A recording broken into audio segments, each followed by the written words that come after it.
어제 우리 제주 지역 신규 확진자는 총 15명입니다. 내용적으로 보면 기존 확진자의 가족, 지인이 다수인 것으로 나타났습니다. 요약해드리면 12명은 제주 확진자의 접촉자로 이 중 8명은 확진자의 가족입니다. 그리고 2명은 격리 중에 확진된 분으로 확인되었습니다. 3명은 코로나19 유증상으로 검사를 받고 확진되었습니다. 이로써 도내 감염 경로 조사 중에 누적 인원으로 보면 22건이 되겠습니다.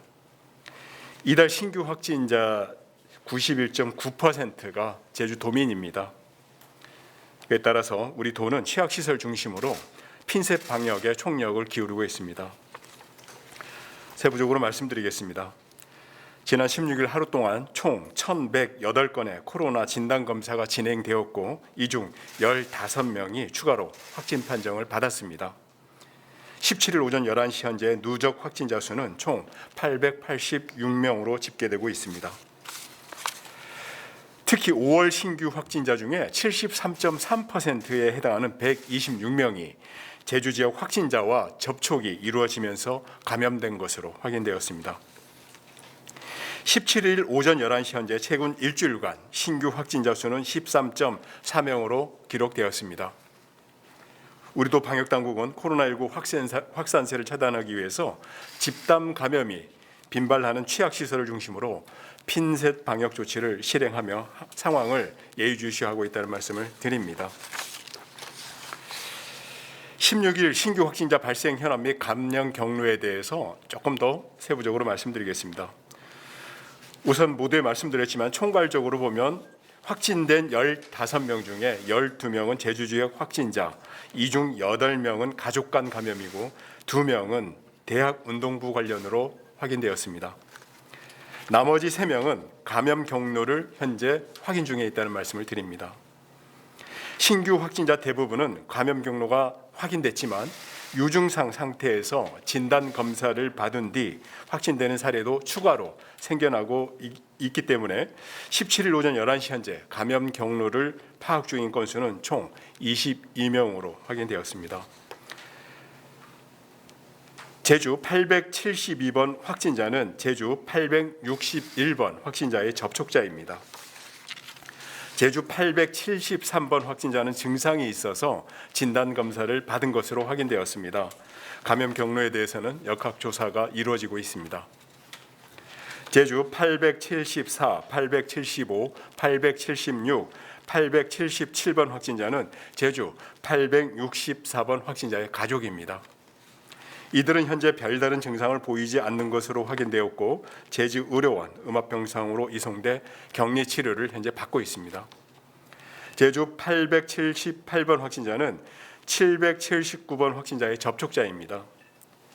이분도 779번 확진자가 판정 직후에 실시된 코로나19 진단검사에서는 음성 판정을 받고 자가격리를 진행해 온 분입니다.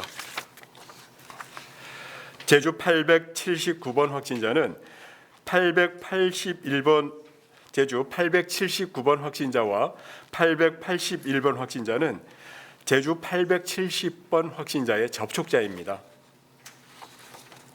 제주 880번 확진자는 제주 865번, 866번, 867번 확진자의 가족입니다. 역시 15일 오후 가족들과 같이 받은 검사에서는 음성 판정을 받고 시설 격리를 진행해 왔습니다. 제주 882번 확진자, 883번 확진자, 884번 확진자는 모두 가족으로 차례로 코로나19 유증상이 나타남에 따라 검사를 받고 확진된 것으로 조사되었습니다. 이들 가족 중에 884번이 지난 13일 콧물, 가래 증상이 발생한 것으로 나타났고 가족의 감염 경로는 이 884번 확진자의 감염 이후 다른 가족에게 전파된 것으로 저희들은 추정하고 있습니다. 다만 884번 감염 경로에 대해서는 현재 역학조사를 진행 중이라는 말씀을 드립니다. 또한 제주 885번 확진자는 증상이 있어서 진단 검사를 받은 것으로 확인됐고 현재 감염 경로에 대해서는 파악 중에 있습니다. 제주 886번 확진자는 719번 확진자의 접촉자입니다. 역시 719번 확진자가 판정된 직후에 진단검사에서는 음성 판정을 받고 자가격리 중에 있었던 분입니다. 현재는 증상이 없는 것으로 파악되었습니다. 우리 도에서는 이들 확진자들의 진술을 확보하고 이동 동선과 접촉자를 현재 확인하고 있다는 말씀을 드립니다.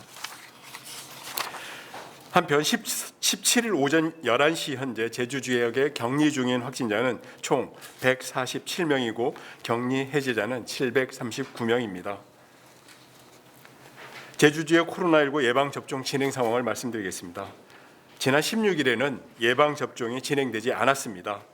따라서 백신 접종 1차 완료자는 기존과 같이 46,647명이고 2차 완료자는 14,775명입니다. 다음은 주말 사이에 1,069건의 방역 위반 집중 단속이 이루어졌습니다. 요약 말씀드리면 15일 233곳, 16일 836곳 취약시설을 집중 점검했고 과태료 등 행정처분은 4건이 있었습니다. 10일에서 16일까지 일주일간 총 3,738곳이 확인되었고 행정처분 포함 총 59건이 적발되었습니다. 우리 도는 주말인 지난 15일부터 16일까지 이틀간 총 1,069건의 방역 위반 집중 점검을 실시한 결과 4건의 과태료 등 행정처분과 8건의 행정지도 사항을 적발하였습니다. 주말에 많은 도민과 관광객들이 다중이용시설 등을 이용할 것으로 전망됨에 따라 우리 도에서는 가용 인력을 총동원해서 1,000곳 이상의 코로나19 취약시설을 점검했습니다.